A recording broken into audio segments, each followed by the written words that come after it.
tinombera kuna Mwari manheru ano. Siqhakeze kuJehova ngale ntambama. Tingatora nzvimbo dzedu. Sithabatheni indawo zethu. Ndoda kundipe kuremekedza kwangu kuna baba overseer Mashumba. Nginike ukuphakamisa kwami kubaba uOverseer Mashumba. Vatitungamira zvakanaka kusvika pano patasvika. Onguyena osikhokheleyo size sifike kulesi sigaba. Mwari wekudenga vakuitirei zvakanaka. uNkulunkulu wasezulwini akwenzele kuhle baba. Ndoda kupa kuremekedza kwangu kuna baba vedu. Njalo inhlonipho yethu kubaba wethu. Pamwechete na amai. Kanye lo mama. Mutungamiri wekereke yedu. Umkhokheli webandla lakithi. Vakandipawo mukana kuti ndive mutauri pamusangano wakakura kudai. Waningilekeza leli thuba ukuthi ngibe yisikhulumi emhlanganweni oqhakatheke kangaka. Ndichiremekedza hama dzose dzavanoshanda nadzo maoffice bearers edu ekereke yedu. Qhakathekisa njalo izihlobo asebenza nazo ama-office bearers awebandla lethu. Maoverseer vafundisi muri pano. Abamongameli bezigaba labafundisi abakhona. Ku province kwandinobva ku Harare North. Isigaba engivela kiso eHarare North. Nokusangano kwandinoshumira ku Breakthrough Family Worship Center. Njalo lebandla engichumayeza ngikhona. My dear wife who is here, Umngakmi ukhona. I salute her. Laye ngiyamhlonipha. Ndinoremekedza vabereki vedu vari pano zvakare. Ngihloniphe njalo abazali bethu abalapha. Baba na mai Mjeri ndinokuremekedzai. Ubaba lo mama uMjeri ngiyaqhakathekisa. Baba na mai Mrefu ndinokuremekedzai. Ubaba lo mama uMrefu. Mwari wekudenga vakuitirei zvakanaka. uNkulunkulu somazulu alenzele kahle. Manheru ano hama dzangu ndoda kukudza Mwari. Ngale ntambama zihlobo mfuna ukuthi ndumise uNkulunkulu. Muzuva redu rokutanga remusangano. Lili langa lethu lokuqala komhlangano. Kune vasvika pano today. Kulabo abayenelise ukufika namhlanje. Pamanga musipo hama dzangu. Lina lingakabi khona zihlobo. Musangano wanga uchienda mberi. Umhlangano ubuqhubeka. Ndoda unditende hama dzanga dzichititungamira pano. Ngifuna ukuthi ngibonge izihlobo kade sisikhokhela zilapha. Baba Overseer Gondo ne team yenyu Mwari vakuitirei zvakanaka. Ubaba Overseer Gondo le team yakho uNkulunkulu akwenzele kahle. Muzita ra Jesu. Amen. Egameni lika Jesu Kristu. Ndoda kuremekedza hama yandinayo pano manheru ano. Uze wambona nami uyangiqhakathekisa kule mbandla. Toda kuremekedza Baba Overseer Nira. Ubaba uOverseer uNira. Mwari wekudenga vakuitirei zvakanaka. uNkulunkulu asenzele kuhle sonke. Vana baba nana mai tauya pamusangano. Bobaba labo mama size emhlanganweni. Unechekuita nema-aritari.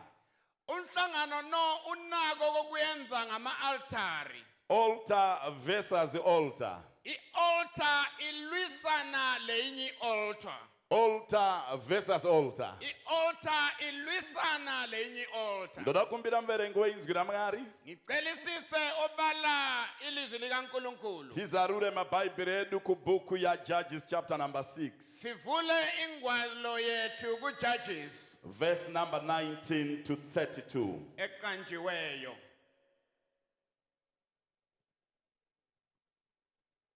Vatongi chapter 6. Vana riya riri pano baba mrefu.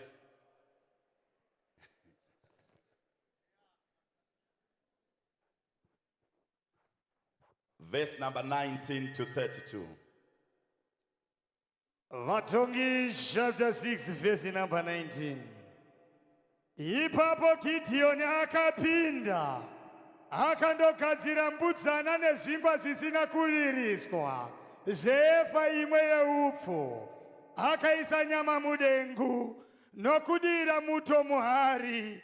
Akamuvigira izvozvo pasi pomuouki ndokumupa izvozvo. Asi mutumwa waJehovha akati kwaari, tora nyama nezvingwa zvisina kuviriswa uzviiswe padombo iri ugodururavo muto. Iye akaita saizvozvo. Zvino mutumwa waJehovha ndokutambanudza muromo wetsvimbo yakanga iri muruoko rwake, akagunzva nyama nezvingwa zvisina kuviriswa.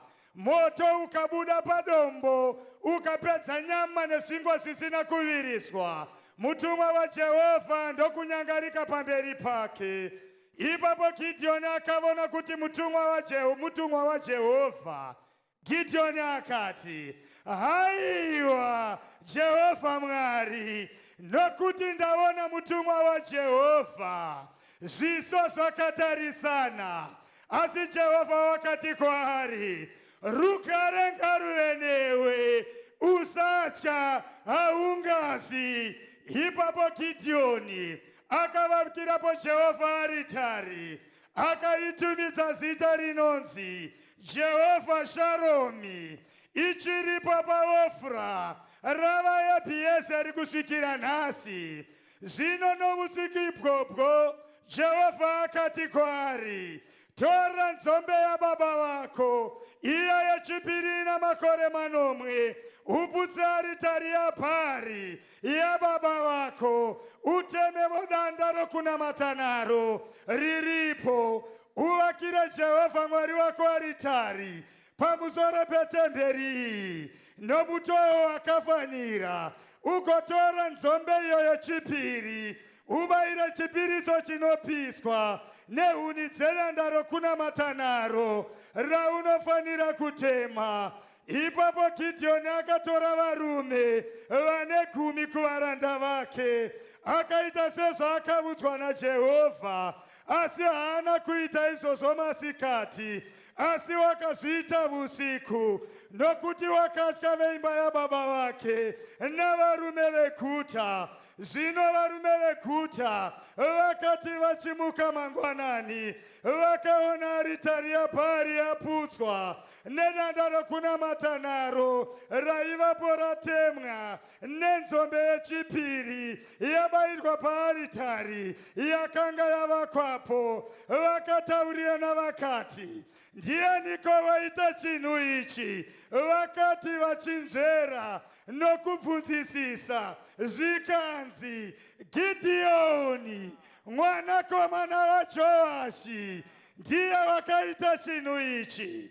Zvino varume veguta vakati kuna Joashi, budisa mwana wako afe, nokuti waputsa aritari yaBhari uye watema danda rokunamata naro raivapo pairi. Asi Joashi wakati kuna vose vakanga vachimupopotera, moda kurwira Bhari kani? Moda kumuponesa? Unomurwira uchaurawa mangwanani ano. Unomurwira uchaurawa mangwanani ano. Omlelwayo uyobulawa ngale kuseni. Kana ari Mwari, kana iye Bhari ari Mwari, Nxa uBhali enguNkulunkulu, ngazvirwire amene zvakaputsirwa aritari yake nomunhu. Saka nomusi iwoyo akatumidza zita rinonzi Jerubhari, achiti Bhari ngarwe naye zvakaputsa aritari yake. Thank you. siyabonga. Nkulunkulu Ngati uchirirei ama iyo maoko. simqakezele.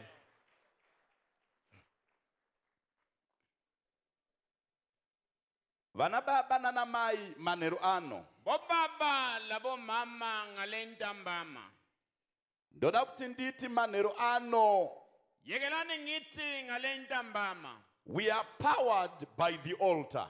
Thina sinikwa amandla ngealtari. Tinowana simba pa aritari. Sithola amandla ethu kualtari. Tinopiwa simba pa aritari. Sinikezwa amandla ealtari. Ndinoda munamato wa Jesu. Ngifuna umthandazo kaJesu. Wanoti baba, Athi yana baba, vamakandipa ava laba elanginikeza bona. handivanamatire kubva panyika, Angibakhulekeli ukuthi besuke emhlabeni. asi ndinoti vachengetei varipo. Kodwa ngithi nibagcine bekhona.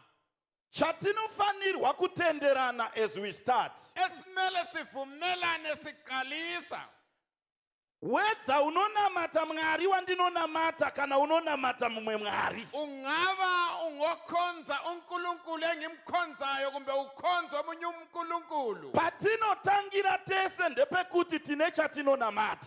Lapho esiqalela khona sonke ukuthi sonke sinako esikukhonzayo. Ukasashumira aritari ya Mwari wedu, Ungekela ukukhonza i-altari kaNkulunkulu wethu. uneya unoshumira. Kutsho ukuthi ulayo i-altari oyikhonzayo. Ukasaparidza aritari ya Mwari Ungekela wedu, ukuchumayeza i-altari kaNkulunkulu wethu. uneya unoparidza. Wena unayo oyikhonzayo. Ukasatenda aritari ya Mwari Ungekela wedu, ukukholwa i-altari kaNkulunkulu wethu. uneimwe ya Mwari ya Kutsho unotenda. ukuthi unayo oyikholwa kiyo. Chokutanga ndechekuti kwamunotenda nezvaunotenda, Okokuqala ukuthi lapho okholwa khona laloko kokholwa khona. ndozvatati aritari. Yikho esikuqonda sisithi i-altari. This altar versus altars. Yona leyo altar isilwisana leyinye i-altar. Hatisi kuramba kuti aripo. Asiyali ukuthi akhona. There are other altars that might be there. Akhona amanye ama-altar akhona. But isu yatiri kutenda Kodwa thina esikholwa kiyo ndeya Jehova Mwari wekudenga. ngekaJehova Somandla. Ndoda kuti nditi kwauri, Ngithi mina kuwe, the Hebrew God that we are talking about, Jehovah, uNkulunkulu wasiHebrew esikhuluma phezu kwakhe uYehova does not need a sacrifice or an altar akafuni altar kumbe umnikelo to survive. ukuthi ephile.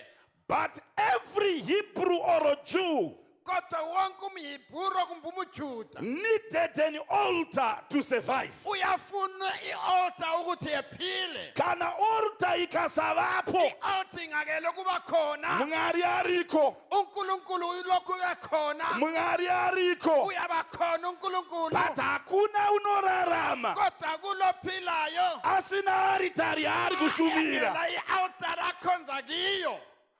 Thank you. An altar is a place Indawo where the divine lapho ubungcwele and the human worlds meet. lobuntu buyahlangana. It is a place Indawo of interaction. eyokukhulumisana Yechomoya ekamoya nechiripanyika. la ilokho kusemhlabeni. An altar does not really mean ngapha kwechini. Ayitsho ukuthi kwakhulutho Panokhona kushayikwa chavakwa. kungaselakala okwakhiweyo. But pana Mwari wedu ndo paaritari pedu. Kodwa lapho kuloNkulunkulu wethu ikona kule altari yethu. Saka kana ndikashaya chivako, Ngingasele isakhiwa. ndikangopepuka, Ngingabonga uvuka vukuzu. ndikati chandauna pana Ngithi lokho engikubonileyo lapha ndimwari nguNkulunkulu lo. ndobva ndavaka bheteripa. Ngihle ngiyakha ibhetheli Ndoti khonapho. surely Ngithi liqiniso. the Lord uNkulunkulu is in this place, ukhona endaweni leyo. and I knew it not. Bengingazi. Thank you, Lord. An altar I-altari is a place indawo of exchange. eyokunikezana. An altar is a place Indawo of exchange. eyokunikezana. Andina simba Mwari, Anginamandla uNkulunkulu. ndoshayiwa simba, Ngiyaswela amandla. asimi baba, Kodwa wena Jehova munondipa simba. uyanginikeza amandla. An altar is a place of influence. Indawo njalo eyokunikeza i-influence. An altar is a place of empowerment. Indawo yokunikezwa amandla. An altar elevates.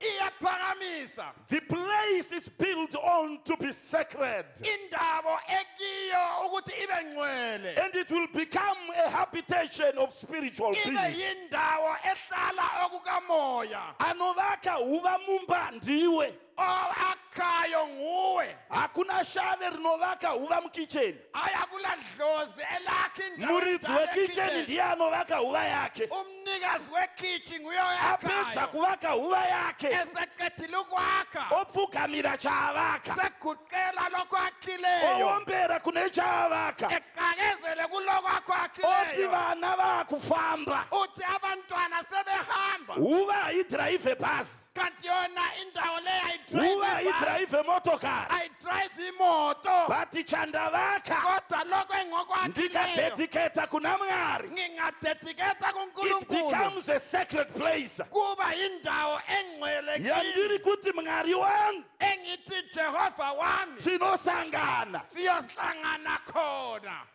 Hallelujah. Thank you. We need to agree that there are two systems. Siyavumelana ukuthi kulama system amambili. System ya Cain, system ya Abel. I-system kaCain le system kaAbela. Inobayira chomoria ne inobayira mbudzana. Eyinye enikeza umbhida laleyo enikeza imvana. There are two systems. Ayingama systems amambili. Ya Abraham ne ya Lot. Eka Abraham le kaLot. They both lived in tents. Zonke zihlala kumathenti. Abraham was looking for a city Wayedinga idolobha. whose builder and maker is God. Lo makhiwayo enguNkulunkulu. Lot was looking for a city Kanti noLot wayedinga idolobha. whose builder was men Elaliyakhiwe ngabantu. and destroyed by God. Jalo libhidliswa nguNkulunkulu. Chakakonana Lot na Abraham, their difference Okwenza ukuthi behlukane bebabili. is not in their tents. Hathi amatenti abo. Vairarama nokugara vese mumatende. Bebephila behlala bonke ematentini. Tende zvinoreva chinhu chine tambo nesimbi dzinosapota. Itenti icho lokho kukakwayo. Altar haisapotwe inosapota. I-altar kayisupport iyasupport. Altar haitsigirwe inotsigira. Kanti ayisekelwa iyasekela. Altar haibatsirwe inobatsira. Kanti ayincedisi iyancedisa. Saka chakasiyana Loti na Abraham. Okuchiyana uLot lo Abraham. Lot haana kuzovaka oritari. uLot kazange akhi altar. Ndosaka panoperera Lot akapera ari mubako nezvinhu zvake zvese. Yikho ephelele sembalweni lezinto zakhe zonke. But akavaka aritari nyika nokuzara kwayo. Kodwa owakhi Ndeya baba vokutenda Abraham. kababu Abraham. Nokuti vane chavakavaka. Ngoba unakho Vane akwakhayo. chavakamisikidza. Unakho akumisikizayo. Hallelujah. Two systems. Ama-system amambili. Kune vaIjipita vari munyika yavo. Abagibhita elizweni labo. NavaIsraeri vakauya imo. Labasirayeli ababuye eGoshen. VaIsraeri vasati vabuda. Bengakaphumi. Pane matambudziko 10 anofanirwa kuwira nyika iyi. Kule ndubiko ezintshumi ezimele ziwelele leli lizwe. Matambudziko aiwira Ijipita. Lezo ndubo ezazibuya kuGibhita. Iaritari mbiri dziri kurwisana. I-altar lezimbili Vanhu ezilwisanayo. ava vasati vaenda. Abantu laba bengakahambi. Aritari ngadzimbopedzerana. I-altar lizike Vanhu zilwe. ava vasati vabuda. Abantu bengakathuthi. Aritari ngadzimbopedzerana. I-altar izike zilwisane.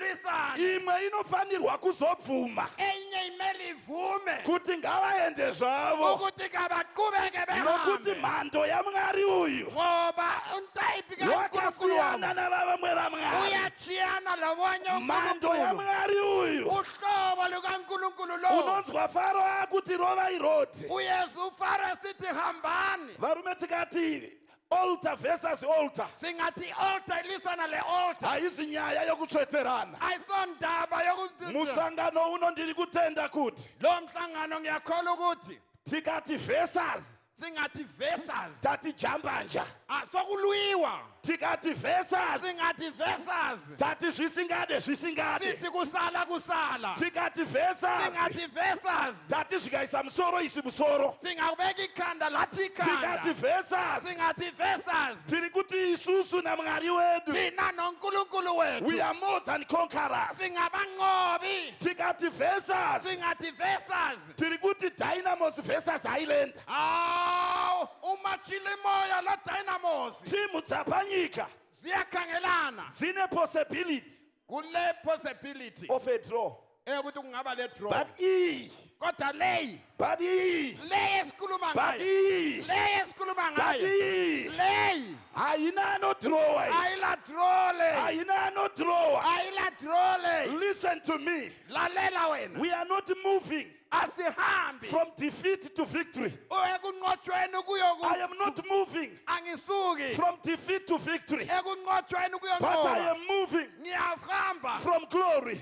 ku-glory to glory, kusiya ku-glory from victory ekunqobeni to another victory, siya kunqoba from one level kwenye level to another level. ngisenya kwesinye isigaba haleluya haleluya I am a system mairi. ngama-system amambili Jesu anosvika muCaesarea Philippi. ujesu yafika kuCaesarea Mune Philippi system irimo yezvinamata. okule system yenkukhuleko Anobva ati imo uthi yena pamusoro peruware, phezu kodwala I will build ngiyoakha my church, ibandla and the lami gates of hell yebo amasango will not prevail. esoke inqobe Vana baba nana mai vangu, obaba nabomama isu hatidi vatendi vanobva panyika asifuna amakholo asuke emhlabeni vachimhanya kudenga. begijima ezulwini Denga is not a refugee camp. izulu kaso-refugee camp Inoti vatiza nhamo panyika, abantu balekele vanonohwanda mudenga, beyocatshela khona vabayiwa nezvinhu pano, abahlatshwe ulutho vanoti tinozorora ikoko. bethi siyophumula khonale Isu tinoti kana vakundi thina sithi nxa banqobi vachinge vopinda,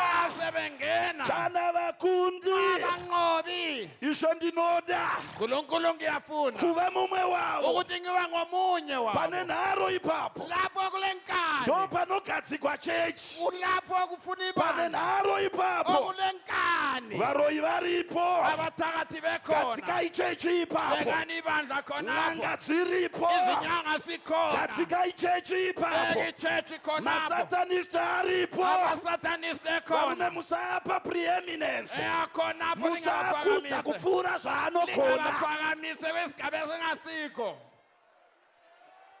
vamamonya ipapo Ipapo khonapho kana achiita achatadzisa musangano uno masatanista ari nxa kunyepa. esithi azehlulekise Tiri kutozobhoka shudhu pamusangano uno, sizanqoba zviri khonapho kutozoita pamusangano uno. kuyayenza lapha Watotanga nhasi uno haudzokere wena kumba, uqalile zvisina kuita zvakavimbiswa. izinto zingahambanga Zvakavimbiswa zvinoitika. kuyayenzakala haleluya thank you lord reba shanda Pauro anopinda mune imwe temberi upawulo siyangena kwenye itempele anoti zvekunamata ndazviona munozvidei, uthi okokukhuleka ngiyabona pandaita liyakuzwisisa problem nezviri paatari yenyu. kodwa ngile problem laloko ku-altari yenyu Atari yenyu yakanzi kuna Mwari i-altari yenyu ilotsha ukuthi kunkulunkulu asingazikanwe. ongazakaliyo Isu manje paaritari yedu thina kuleyo altari yethu hatinamate chisingazikanwe, asikhuleka ongazakaliyo tinonamata Jehovha. siyakhuleka ujehova Hatinamate priest,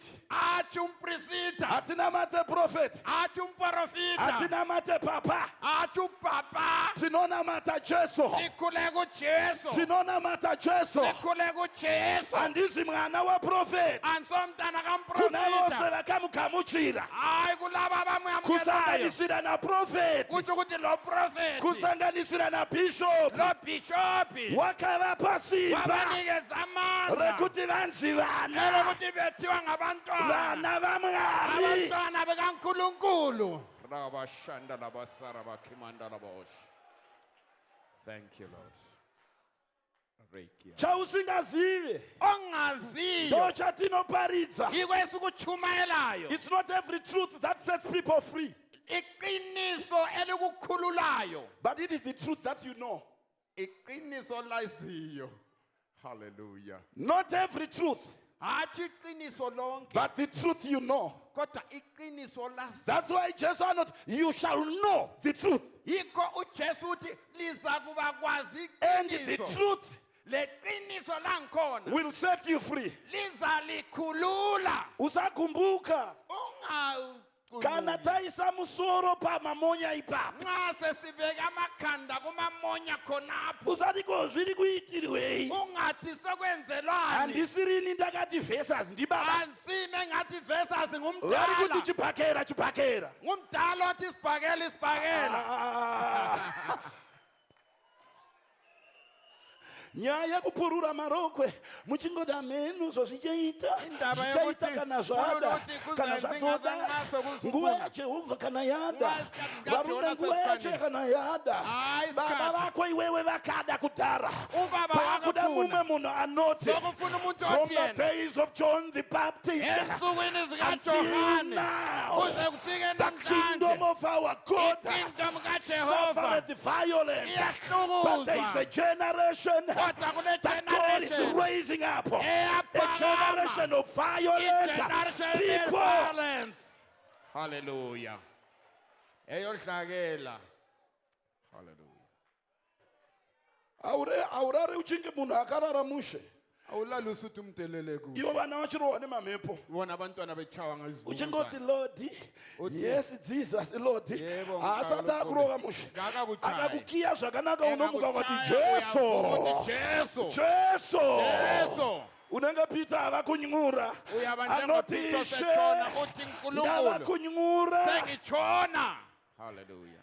empowered by the Nginikeza altar. amandla nge-altar. Listen to me. Lalela wena. The strength of your altar determines how strong you are. Amandla ka-altar yakho The atsho strength of your altar ukuqina kwakho. determines how strong you are. Amandla ka-altar And listen yakho to me. ayatshengisa ukuqina My kwakho. altars are paviri. Ama-altar emabili. It's either the altar is for you or it is working against you. Either i-altar ilwela wena kumbe ilwisana lawe. It's either altar is for you Ingabe ilwela or it's wena working against kumbe you. ilwisa wena. Ukaona vanhu vaumba kaoritari kavo Ungabona abantu bebumbe haikona i-altar kuita yabo. kekufungidzira kuti vari kundirongera yakanaka. Ungayenzi It might be okokucabangela. working against you. Kungabe kusebenza against you. But listen to me. Lalela wena. Greater is he.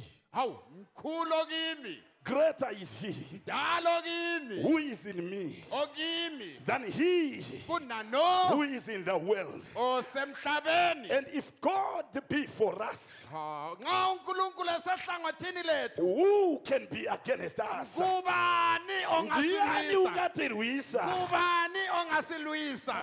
Aye. Hallelujah. My brother, your altar has ability to define you Mfowethu, i-altar iyakungazela wena ukuthi ungubani. and set you apart, Wena vuma iphathi yakho. pulling you into spiritual greatness. Ikungenise kukamoya. Your altar has ability I-altar iyayenelisa to pull you ukuthi ikudonse into spiritual greatness. ikungenise okamoya. Thank you, Lord. Shasha iya veringwa nomuchinda we. Ingcwele le ebalwe ngujaha. Murume anonzi Gideon. Indoda okutanga uGideon Tiri kusangana naye. sihlangana naye. Zvinhu zvisina kumira mushe. Izinto zimema nzonzo. Israeli achioneswa moto Uzisrael ehlukuluzwa navamidiani. labamidiana. But nditswe yama dzangu. Kodwa lalela sihlobo. Bhayibhili rati iBhayibheli lithi they lo were made poor. baye bangabayanga. The devil makes sure Usathani uyayenza ukuthi that the church is so poor. ibandla libe mpofana. Yekuti zvese zvinoitwa Ukuthi konke okwenziwayo whether ivhasi remuchechi kumbe ivase whether imicrophone kumbe imicrophone inoda kuitwa mudeme mudeme, akuthiwa sihlanganise nini whether kutenga dhuku yamaipasta, kumbe iduku kamayipasta whether kutenga shuga kumbe ichukela inoda mudeme mudeme. ifuna ukuthi sibambelane. Ngatibatanidzei Asibambanisene nini? isistimu yasatani Isystem esimpofu yekumeka sure kuti chechi inotambura, ekumeka sure ukuthi ichurch iyadubeka yekuti ngativake bay 1 ukuthi sibake ibay 1 chechi ine manumbers atinawo ibandla lithe jikalaka njengaleli inotadza kurivaka. iyehluleka ukulakha. Mwari asingagare pasi apa uNkulunkulu engahlali khona apha phansi. Mwari haanayiwe nemvura, uNkulunkulu kanethwa lelizulu Mwari haatsve nezuva, akatshiswa lilanga. ndiye muridzi. Nguye umnikazi kodwa lina liyehluleka. Satan Satan anomeka sure uyameka sure but inoda ma-resources lapho esifuna ama-resources atimawane asiwathole. nganga Izinyanga ziri provided zilazo izinto, azvinetse shasha akuhluphi ingcwele yabva kunzvimbo dzinodhura ovela eborodeni okudurayo kubvisa shangu ukuthi ekhiphe isicathulo ichipinda muimba yeng'anga engena edukudukwini ichisiya makwati imomo ichiza imali khonapho, but zvinonetsa kusonto kodwa kuyahlupha echechi kubvisa offering ukuthi khiphe i-offering.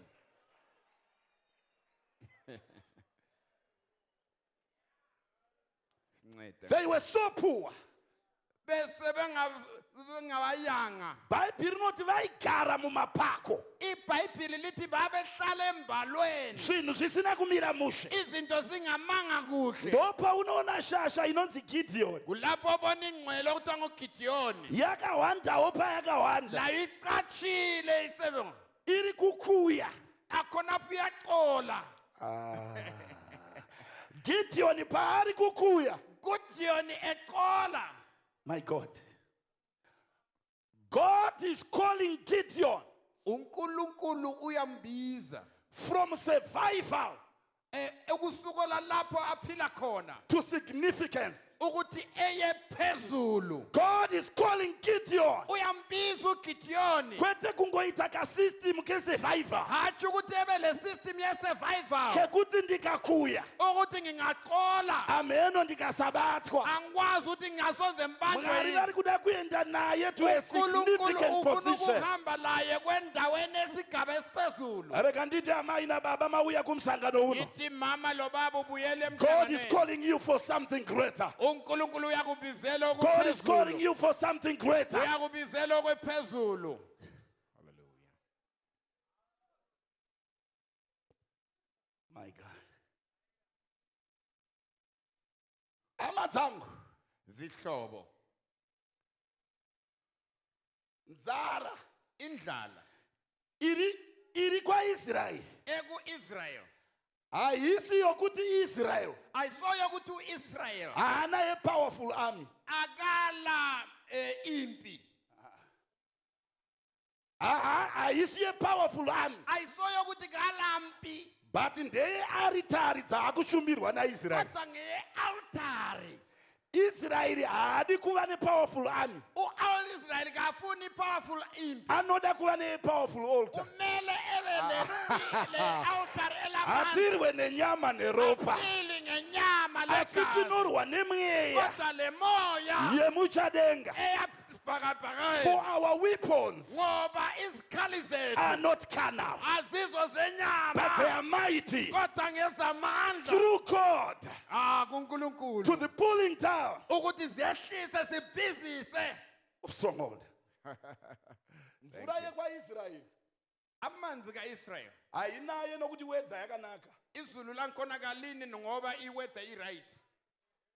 Yes, Mvura yekwaIsrael izulu lika-Israel neupfumi wavo le notho yabo unofamba mushe kana vari right namwari wavo. kuyahamba kakahle kamnandi nxa be-right lo Zvoreva nkulunkulu. kuti nyangwe weather yakaipa kutsho ukuthi nomumo omkhathi nxa aritari inoprosper vanhu muweather yakaipa. ungangabusha Ndati muZimbabwe yakadai izimbabwe imwe kanje vanoziva mwari wavo abazi unkulunkulu wabo vachaita mabasa bayenza makuru imisebenzi emkhulu esimba. awamandla. Yes, Mwari aiti Israel kana atadza. unkulunkulu wayesithi nxa u-Israyeli engawona. Bhaibhiri pataverenga iBhayibhili lapho esibale khona right mwari wakamutsa muprofita lithi unkulunkulu wavusa umprofita kurudzi rwakadzvanyirirwa kuzizwe ekade runoda an army general, an army commander. lifuna u-army general or u-army commander. But mngari ari kuti kwavari. Kodwa uNkulunkulu uthi kibo, Your problem is not natural but spiritual. udubo lwenyu alisolo kanyama kodwa Problem yenyu ngokamoya. ayisi zvamuri kuona. Udubo lwenyu asoloko kubonayo Problem yenyu iri spiritual. ngekamoya. So mprofita akamutswa. Umprofita engavuzwa Otuka Israel. ebese khokhela. Zoka kuna Mwari. Israyeli woza Because kuNkulunkulu. mando yavaprofita ava. Uhlobo labaprofita laba Avasana bata mota. abasoba bamba imota laba. Mando yavaprofita Laba ava. baprofita laba Avasana bata imba. obamba indlu yakho, Avasana bata mkadzi wako. obamba umfazi wakho, Bata mkadzi wako. bamba Uchabata mkadzi womunhu ukarohwa. uzabamba omunye ungawuchawa. Mando yavaprofita. Abaprofita laba Vanonongedzera chivi. bayakhomba isono. Chechi haichada kunongedzerwa chakaipa. Ibandla kalisafuna ukuthi likhonjwe Chechi inoda okubi. kuti uropafadzwe. Ifuna ukuthi ubusiswe, Ukomborerwe. uyenzele kahle. Kamuchira chaunoda. uJehova Kamuchira kwenkhokhelo chaunoda. kuzaba kuhle. Kamuchira chauri kuda. Yamukela. Bata. Bamba. Zvi. Ubambe. Unopururuka nendege iwewe. Uzaphapha Ndiri kuona uchipururuka nendege. Ngiyakubona uphapha Apa ngendiza. hausi kuudzwa manje. Lapha utshelwa Kuti zvimwe ndege inoda kutengwa ticket. Endai munotenga ukuthi ticket. indiza mchina ifuna iticket. Vamwe muri kuti uchaenda kunze hatina kana passport. Abanye kutwalizaya out awulani nepassport. Zvimwe zvinoda preparation yako Omunye iwewe. ufuna preparation yakho. Mando yavaprofita. Uhlobo labaprofita laba Vanodzosera Israeri kuna Mwari. bayabisela Israyeli kuNkulunkulu. Mutumwa paanowanikidza Gideon. Isithunywa sibona uGideon Anoti kaziwa. uthi sakubona Murume ndoda weumare. yobuqhawe. Izvi ndiri kuona murume akawanda. Kanti khonapho sibona umuntu ocatshileyo Achikuya zvaari kukuya. eqola. Mutumwa washo anoti kaziwa. Kodwa ingilosi ithi Murume sakubona weumare. ndoda yobuqhawe. Listen to me. Lalela kimi. Kuna Gideon ndopa unonzwa achiti. uGideon kulapho ozesithi Ndiri weimba yeurombo diki yaManase. ngingowendlu encane kaManase. Atanga kupa an excuse. Seqalisa ukunikeza i-excuse. Listen to me. Lalela wena. An excuse. I-excuse. An excuse I-excuse. is a lie. Hayi ngamanga. Is a lie. Ngamanga. Wrapped with explanation. Ayabe egoqolele le explanation. An excuse I-excuse. is a lie Yi-lie. with a lot of explanations. Elama explanation kumbe ingcazelo enenge. I can't do it Ngingeke ngakwenza. because ndokakama. Ngenxa yokuthi ngiyagagaza. Akagadzira rurimi. Owalungisa ulimi Anopa zvokutaura. uyanikeza okokukhuluma. Akagadzira rurimi. Owalungisa ulimi Anopa nyaya. uyanikeza indaba. Oh my God. Hallelujah. Thank you, Lord. Hallelujah. Mwari ndinomuda hama dzangu. Yes, thank Mwari ndinomuda. you. Ngiyamthanda uNkulunkulu. Israel. Yebo Israel. Things that happened to you, Gideon. Izinto ezayenzakala kuwe Gideon. They just define what happened to you. Ziyatshengisa okwenzakalayo. Things that have happened to you. Okwenzakala kuwe It's just a definition of what has happened. ingcazelo yokwenzakeleyo. What lies behind us Ikwini okusangemuva kethu. and what lies ahead of us Laloko kuphambi kwana kwethu cannot be compared akungeke to what kwatshengiswa lies in us. kulaloko kuphakathi kithi. Awuyenzanise zvakaitika nezuro. Awulinganise okwenzakala Nepa izolo ndiri kuendeswa naMwari. lalapho engiziya nguNkulunkulu. Awuyenzanise zvakaitika Kawulinganise okwenzakalayo nezviri kuda kuitwa naMwari. laloko kufuna ukwenziwa nguNkulunkulu. Listen to me. Lalela kimi wena. Your past Impast yakho inhaka yawakagamuchira. ayilifa osalutholayo, but you can be a parent for your future. kodwa wena ungaba ngumzali wala kusasa lakho. You can be a parent for your tomorrow. Ungaba ngumzali wala kusasa lakho. Usaramba uchithi nezuro. Ungalali ukhongelo Tanga ukuthi kayizolo. ndakuprepare the tomorrow I want. Qala ukuthi sengilungisela kusasa engilifunayo. Gideon, you are a mighty man of valor. Wena Gideon ulindoda loqabwe. You are a mighty man of valor. Uyiqawe wena. You are a mighty man of valor. Uliqawe. Awusizwa unofunga. Awusikho lokucabangayo. Awusizwa unotaurwa navanhu. Awusikho ukukhuluma Urizva ngabantu. ndinoziva Mwari wako. Uyikho engikwaziyo mina uNkulunkulu wakho. Ukatsvaga perception yavanhu about you. Ungadinga ukuthi abantu bathini ngawe. Vamwe vari pano havasi macandidates edenga. Abanye abalapha kasoma candidates ezulu la. Ndozvatofunga. Yikho esikucabangayo. Vamwe vari pano vanopinda apa. Abanye lapha abasoze bengene. Ndozvatofunga. Ayi, yikho But esikucabangayo. kudenga manje. Ezulwini kodwa. Haisi nyaya yeperception yavanhu. Ayisondaba yemicabango yabantu. Nokuti iye anotiziva. Ngoba yena uyasazi qobolo Jeremiah yethu. says, uJeremiah uthi yena. I know the plans that I have for you. Yazi inhlelo enginazo zakho. Plans not to harm you, Inhlelo but to zokungakubhidlisi. give you an expected end. Kodwa ezokukunika To give you an end that you expect. olikhangeleyo. Hallelujah. Hallelujah. Thank you. Thank you. Gideon, Yebo Gideoni paudzwa nyaya yekuti iwewe etshela indaba yokuthi wena uri kuzorwira rudzi. uzolwela isizwe Shasha ingcwele. payakaona kuti munhu haasi ordinary, Isibonile ukuthi umuntu lo kaso ordinary ndobva ombonayo. yati mirai pano. Wathi mana khonapha Ndiri kudzoka. ngiyabuya. Mirai pano. Mana khonapha Hatiite zvokumhanya mirai apa. asigijimi mana. Ndobva yanouya nembudzana Wabuya lemvana. nezvingwa zvisina mbiriso. Lesinkwa esingelambiliso. Ikati zvamandiudza izvi Wathi loko ngitshelileyo zvinokodzera kuyafanela kuti mutore izvi. ukuthi uthabathe. Mutumwa akati bodo, Isithunywa sathi hachi isa padombo, fake elitsheni wena. isa padombo apa. Fake elitsheni. Ndobva atora tsvimbo, Wathabatha induku. ndobva anongedza apa. Waqonda le nduku. Moto kubva kudenga, Izulu ezulwini ndobva wananzva umlilo. chibayiro. Wathatha isihlatshelo. Teerera uone Lalela ubone. Gideon Gideon wadiscover chimwe chinhu. usebona olunye ulutho. I am powered by the altar. Senginamandla nge-altar. I am powered by the altar. Senginamandla nge-altar. Ndinotoda aritari Sengifuna i-altar. kuti ndibve kuva ordinary Ukuthi ngingabi ndiende ordinary. kulevel iri higher. Ngiye kwenye level. Yes. Yes. Gideon, Yebo Gideon. bhaibheri rinoti akavaka aritari yajehovha. iBhayibheli lithi wakha i-altari kaJehova. Ndobva afunga Wacabanga njalo.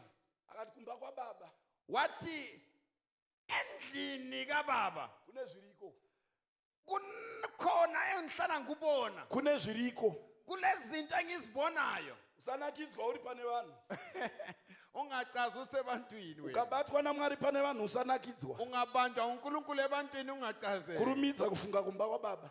Gijimela endlini kayihlo. Kuti kumba kwababa kune Ukuthi endlini kayihlo kunani. mamhepo ekumba kwababa unoaziva zve. Okukhona ngale. Zvakanzi kumba kwababa uku Wathi endlini kababa. kune aritari yaBhaari. Kule altari kaBhahari. Kune aritari yaBhaari. Kule altari kaBhali. Ndokubva iyo shasha yaenda. Yona ingcwele yasihamba. Ndokubva yaenda usiku. Wahamba ebusuku. Ndobva yanopunza aritari yaBhaari. Wayobhidlisa i-altari kayise. Apunza aritari yaBhaari. Ese ibhidlisile. Mangwana kuchiedza. Izulu ekuseni. The Midianites were so sure Abamidianite bebekwazi kuti ndiGideon. ukuthi nguGideon. Mamuona sei usiku? Limbone njani ebusuku? NdiGideon. nguGideon. Apunza usiku mazviona sei? Yena ubhidlise ebusuku limbone njani? Zvatiri kuita tiri parufaro. Esikuyenza serufaro. Kunyika yomwe yavari kutiona. Kukamoya Kunyika yomwe bayabona. yavari kutiona. Bayabona kukamoya. Vari kutoona kuti izvozvi tatosunga izvozvi. Bayabona ukuthi sesibopha. Madhimoni ari kutoona kuti wasunga bhegi wauya amadimoni ayabona ukuthi sibophile ari kutoona kuti wabva kumusha wauya pano uyabona ukuthi susukile ekhaya sulapha ndosaka imwe mari yekuuya yainetsa yikho enye imali yokubuya lapha ilihlupa ndosaka zvimwe zvekuronga zvaishupa okunye kokuhlela bekuhlupa wakanga watoona bese kubonile kuti pane chakunoitika ukuthi kukhona okulungiswayo ndigidiyoni uyu ngugidiyoni kuphela mangwana sasa ekuseni ndobva vaenda bafika nababa kuyise joashi ndiye apunza kanti uyise uJoashi zanzi joashi tipe mwana wako sinikeza indodana yakho tipe mwana wako sinikeza indodana toda yakho kuuraya sifuna ukumbulala joashi akati nyaya ndei wathi indaba ngeyani zvakanzi aputsa aritari yabhari ubhidlise ialtari kaBhali bhari uyu anoshupa uyu kanti lawo Bhali uyahlupha lo bhari uBhali vaitenda kuti ndiye mwari wefertility babekholwa ukuthi nguyuna uNkulunkulu wefertility wekuti mukarima okuthi lingalima munokoweswa naye liyena uyenza ukuthi livune kuberekwa kwavana lokuzalwa kwabantwana connected kuna bhari naashera connected kuBhali lo cheo ndosaka ikhona ndosaka elijah uElijah akati mvura hainaye wathi izulu lisoke line aiedza kuvaudza ubezama ukubatshengisa kana muchiti ndiye anoita kuti zviite ukuthi nxa lithembele kuBhali ndakuudza anomisa sengitshela omisayo haisi kuzouya ayisozibuya izulu vaitenda zvakare kuti anoita zvemheni babekholwa njalo ukuthi okombani uyakwazi zvemoto okokamlilo vakabva vati elijah anoti bathi uElijah uthi yena nyaya dzedu itu indaba zethu zimbili mwari anopindura nemoto uNkulunkulu ophendula lo uye mlilo anounza mvura njalo oletha izulu tipedzerane ipapo siqedelane khonapho paunofunga kuti uri mwari ipapo lapho ucabanga ukuthi tipedzerane ipapo siqedelane khonapho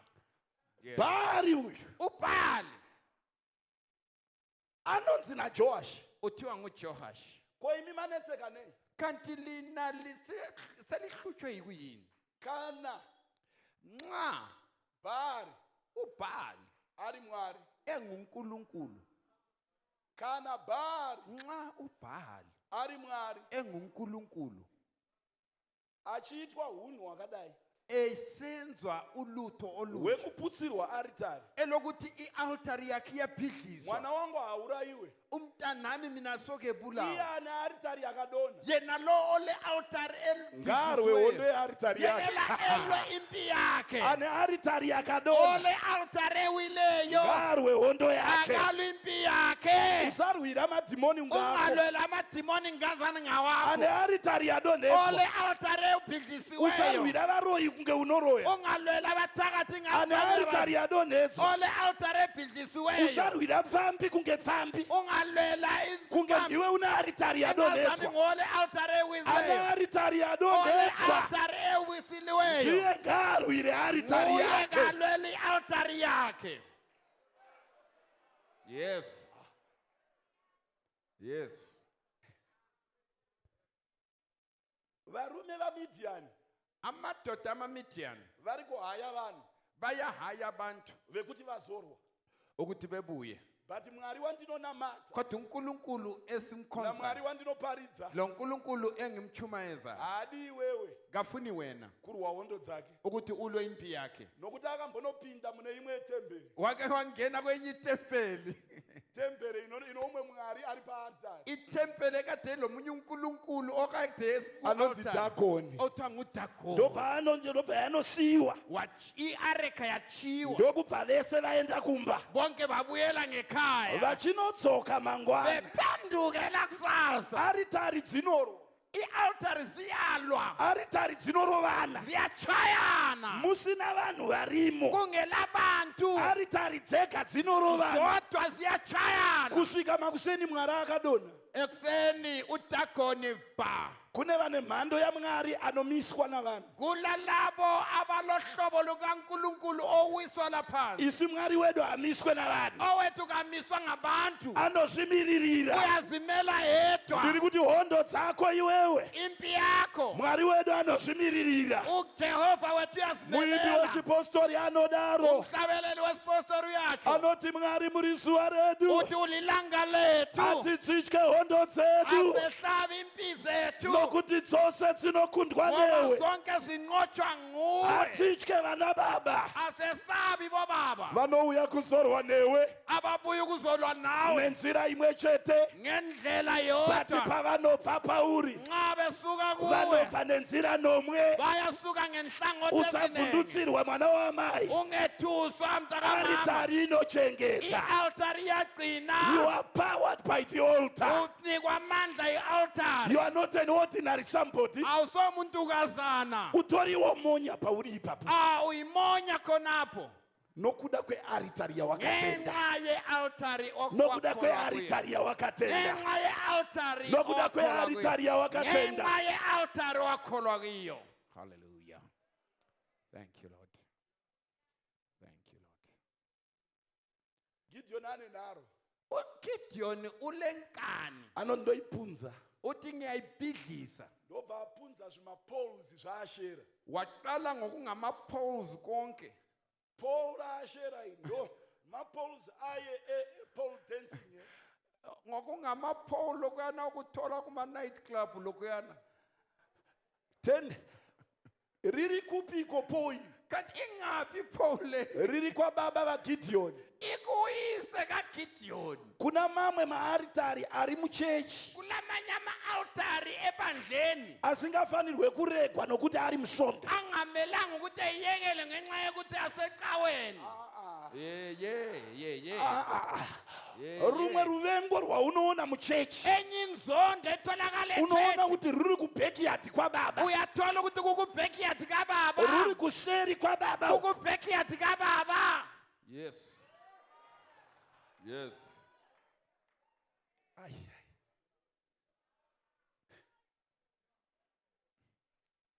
Pole raashera iri Ipole likalishela. hariite sante nokuti riri kuseri kweimba yababa waGideon. Alisoze libe nhle ngenxa yokuthi Haringori pole raashera. Ipole kaAshera kuphela. Uroyi ukaitika muchechi, uroyi Ubuthakathi bungayenzakala ebandleni. ukaitwa kunyika, uroyi Bungayenzakala ung'anga ukaitwa muchechi, ung'anga. ubunyanga bungenzakala echechi, bunyanga kuphela.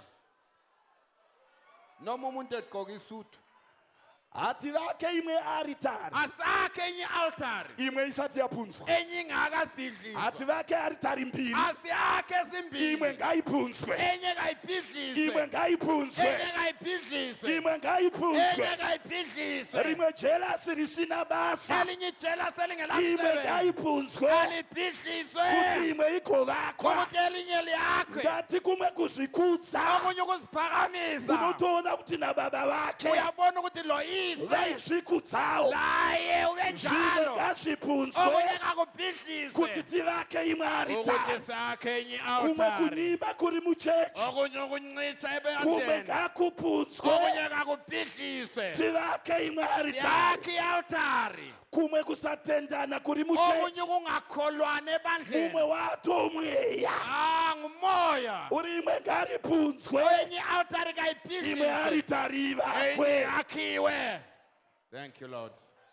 Thank you, Lord. Atisanganise, Asihlanganisi atiite madoda. maaritari mairi, Asibi lama-altari amabili. atisanganise. Asihlanganisi Mwari madoda. ngave Mwari. uNkulunkulu kabe nguNkulunkulu. Joshua anoti nhai varume, uJoshua uthi madoda. mucharamba muine mifungo miviri Lizabalokolile imicabango emibili. kusvikira rini? Kuze kube nini? Kana pari ari Mwari, Nxa upare nguNkulunkulu. kana matwe, Akathunyiswe. kana Jehova ari Nxa Mwari, uJehova nguNkulunkulu. kana matwe, Akathunyiswe. ada zvekunamata, Ofuna okokukhonza. ngaite zvekunamata. Ngayenza okokukhonza.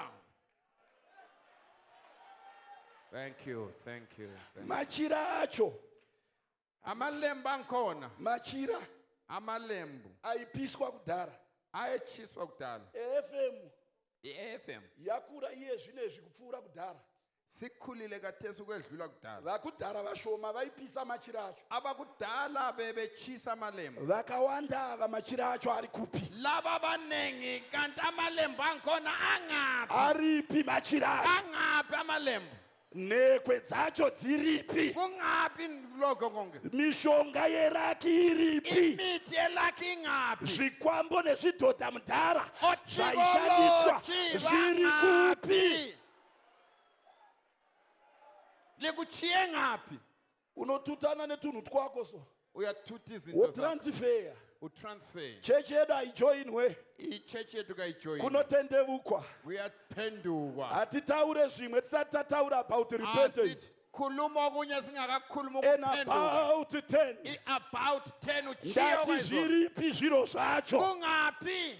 zvakaendepi? Kwayaphi? Ndosaka muchechi baba Yikho ebandleni baba. mune vane mabhotoro amafuta izvozvi Bakhona balamabhondlela amafutha. vauya nawo parufaro pano Abalawo erufaro khona. vanenge vachitozora-zora vamwe ipo pano Ababegcoba abanye khona. vamwe vanouya nezvimvura-mvura Abanye babuya lamanzi. vachitomwisa-mwisa vamwe pano. Banathisa abanye. Usaita tsika yakaipa Ungenza umkhubo omubi. yekuuya pamusangano kuzonwiswa mvura neumwe. Kubuya emhlanganweni ukuzonathiswa amanzi ngomunye. Isu zvatinotenda Thina esikukholwayo muchaisa mavoko siyobeka izandla pamusoro pavanorwara abagulayo nezita raJesu. ngegama likaJesu. Hallelujah. Hallelujah. Sei mabhodhoro edoro tichizongoaona Kungani amambodlela awotshwala siwabona? pakurongedzwa nokutsvairwa kwemusha uno? Nxa lapha sokulungiswa sokuthanyelwa. Tisingaona anotendeuka achikanda doro racho. Singaboni obuya lotshwala lwangikhona ezoluchiya ngawo. Kutenderera mumatende zvinobuda umu. Ungatbhoda ematentini okuphumayo. Mubvunzo wangu woti kana zvichiuya pano Umbuzo wami uthi nxa kubuya lapha pane chaunga nezhizha revafundisi okulabafundisi abanengi kangaka. kokuzoti pana pastor 1 Kanti lapho kulo pastor oyedwa ke. akakombwa nezvingani paari ipapo. Yena ugontsholezwe ngokungake. But tiri kuti vana baba nanamai Sithi bo baba labo kana mama. taakuda kuvaka aritari yaMwari, Sifuna ukwakha i-altare imwe aritari kaJehova. ngaipwanywe, Enye i-altare imwe kayife. aritari ngaipwanywe. Enye i-altare Tiri kayife. kutoita chambanja izvozvi, Sesiyenza ijamba hatisi kathesi. kukumbira. Asiceli. Ndosaka tauya izvozvi. Ikwe sibuyile kathesi. Hatina kupuhwa madhete ekuuya pano nhasi nasatani. Asinikanga ngamadethe okubuya lapha Takazvipa nguSathane. patinoda kuuya, Sasinikeza lapha esifuna tikauya ukuya. patinoda. Sabuya sifuna. Vakaseta programu tisu, Abasethi program saka yithi. iyesu vene veprogramu Thina abanikazi beprogram. ita zvokubata simbi yako. Sesibamba isimbi Woti yakho. ndakuenda kumba kwababa Uthi vangu sengisiya kubaba wami. ndonopwanya ndeka. Sengiyodidliza ngedwa. Yes. Zvimwe zviri kukunetsa izvozvizvi Okunye okukuhluphayo ukatevera kumba kwenyu ungalandela endlini yenu. unotoona kanhoro uno Uyabona kari ingcazelo kuitika itika. ekuyenzakalayo. Toda umwe munhu anongocheuka kuti Funa umunye umuntu ophonga uphenduka ethi yena. toda kutanga ndadzira neiyo Funa ukudila ngalokhuya. tozoya togadzira Bese zvinhu. sibuya sizolungisa Toda lokho. vanhu vane nharo vanoti iyi Abantu ngaitiswe. abalenkana abathi Mapouls aashera ngaabvunzwe. ama-polls kashera kadilizwe. Zvekunge muchechi muchauya vanhu vakashama Okuthi echechi kungabuze sokubuya vari abantu papauro abangaqokanga. raashera. AbakuPaul kaashera. Zvonge vanhu vachafamba vakashama Ungathi abantu bengahamba bengaqokanga. vachiuya kuchechi Bona bebuya echechi. tichinyaradzana namashoko. Thina siduduzana ngamazwi. Kupfeka hakuna basa, Ukugqoka kula msebenzi. chine basa moyo womunhu. Okulo msebenzi ngumoya. Hakuna moyo usina nyama, Akula moya ongela moyo nyama. wese uri panyama, Wonke umoya wonke moyo usenyameni. wese une muviri. Wonke umoya Muviri wacho unomzimba. ngaufukidzwezve. Umzimba wakhona umakufa. Thank you Lord.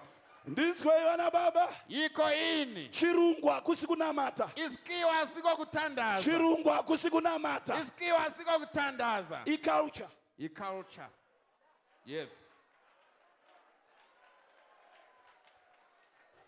Yes. Haikona kuti vanhu vatema vanonetsera chinhu 1 Abantu abansundu bahlupheka ulutho olulodwa. vakada zvechirungu Bangafuna okwesikhiwa. vanopfuura varungu. bayedlula amakhiwa zvekuti varungu vanotoshamisika kuti izvi ukuthi atikundawo amakhiwa la bayamangala ukuthi ha lokho chirungu ichi lokho chazopindirirawo ichi asikwazi lokho hembe dzine muko nekwadzinopfekerwa izigqoko zile ndawo kana uchienda kudhina nxa usiya kudina pfeka kahembe kako kaikoko gqoko kodina kuna akusi kudhina lapha usikudina la kuri kudyiwa mana lapha kudliwa imana kuri kudyiwa vhangeri kudliwa ivangeli shoko ramwari ilizwi likaNkulunkulu shoko ramwari ilizwi likaNkulunkulu.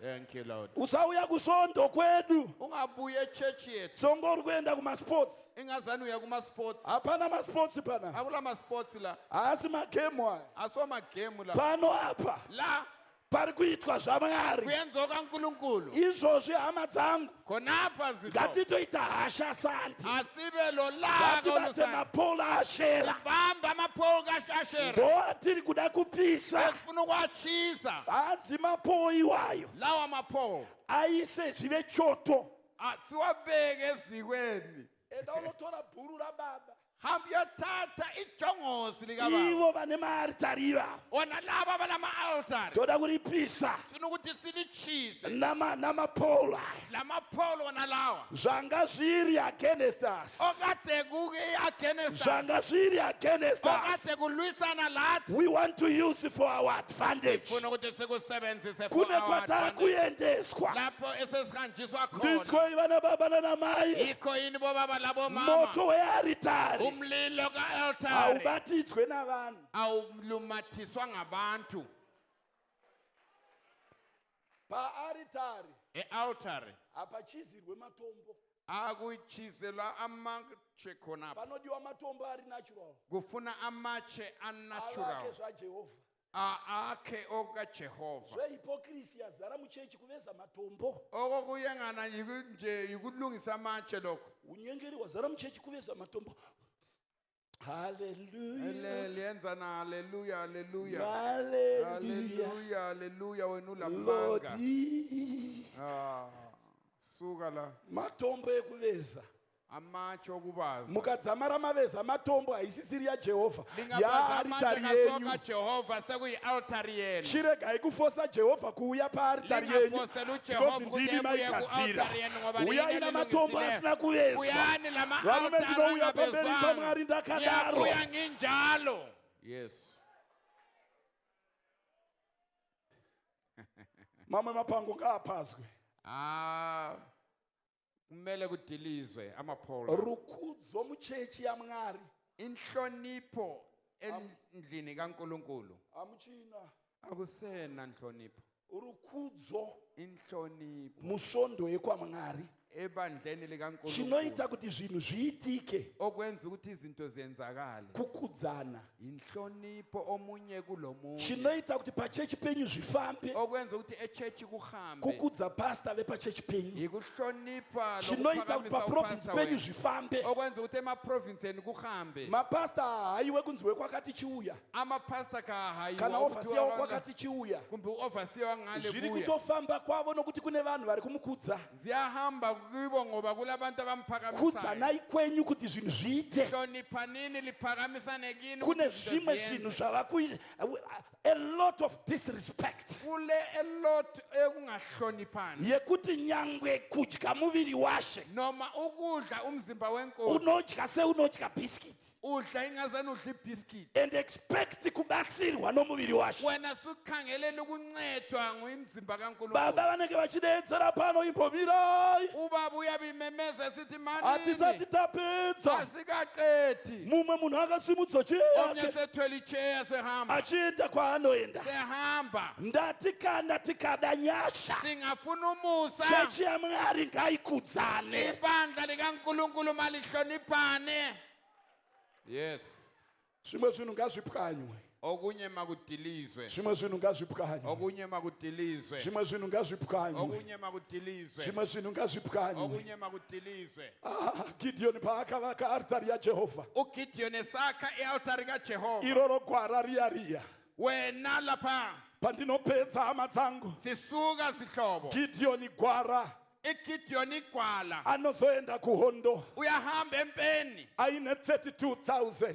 ele 32,000 Mwari vakati vanhu ava vakawanda uNkulunkulu wathi banengi because altar labantu yaMwari haine ina manamba ngoba ialtar kaNkulunkulu ayilandela altar yaMwari inombolo haine ina manamba ayilani le ndombolo Mwari vakati vanhu vawinavo vakawanda uNkulunkulu wathi abantu bakho chamura banengi vawinavo thatha labo nabo 22,000 vakabva abayi 22,000 akasara basuka ne-10,000 wasala le Mwari 10,000 vakati vanhu ava vakawanda wathi baloko benengi akasara ne-300 wasala le 300 bandiri kuti ne-300 ava ithi le 300 yona leye because you are powered ngoba sulamandla by the altar nge-altar because you are powered sunikwa amandla by the altar nge-altari because you are powered ngoba sulamandla by the altar onikezwe i-altari uchakunda vazhinji uzanqoba muri abanengi vashoma lina libalutshwana yes ndokwaunosonzwa kuya kuchinzi Gideon kulaphana ozwa ukuthiwa Gideon atikokera vakawanda usinxusele abanengi kuzorwa nesu ukuzokunwa manero la ano ngale ntambama I'm saying to you ngithi mina kuwe you are powered by the altar wena sulamandla unopowa simba ne-aritari uyanikwa amandla nge-altar unopowa simba uyanikwa ne-aritari amandla nge-altar unopowa simba ne-aritari uyanikezwa amandla nge-altar awurangarire here Paul kunjalo asvika pamerita esefikile akarumwa nechikara paruoko walunywa uPaulos vanhu venyika iyo abantu balapho vakati asurvivor the storm bathi yebo uphunyuke kustorm but now kodwa kathesi apa habudi apa lapha sefela but shoko khona ramwari rinoti kodwa ilizwi likaNkulunkulu lithi lona wakazunza chikara wayiyekela nje emlilweni akachichikawira muchoto wawela emlilweni vakashamiswa bamangala vakati ararama sei bazathi wathi uphile ndiri kuda kuudza altar yese ngifuna ukutshela i-altar yonke inorwa newe elwa lawe kuti mhando yako iwewe uhlobo lwakho pavanofunga kuti unofira becabanga ukuthi uyafela khona unozunzira muchoto uyawesela pavanofunga kuti unoparara becabanga ukuthi usuphelile unozunzira muchoto uyajikela simuka ezibweni manero ano hama lapho khona pavanofunga becabanga kuti unoparara ukuthi usufile hauparare awubhidliki khona unozunzira muchoto anyikinyele munamato ezibweni wangu kuna Mwari umthandazo wami we kuNkulunkulu are powered by the altar sinikezwe amandla bhaibhiroti yi-altar muchatsika iBhayibheli zvinyavada lithi lizonyathela okulumayo nyoka dzirume adziuraye iwewe zilume azibulali because you are powered by ngoba the altar ulamandla awe-altar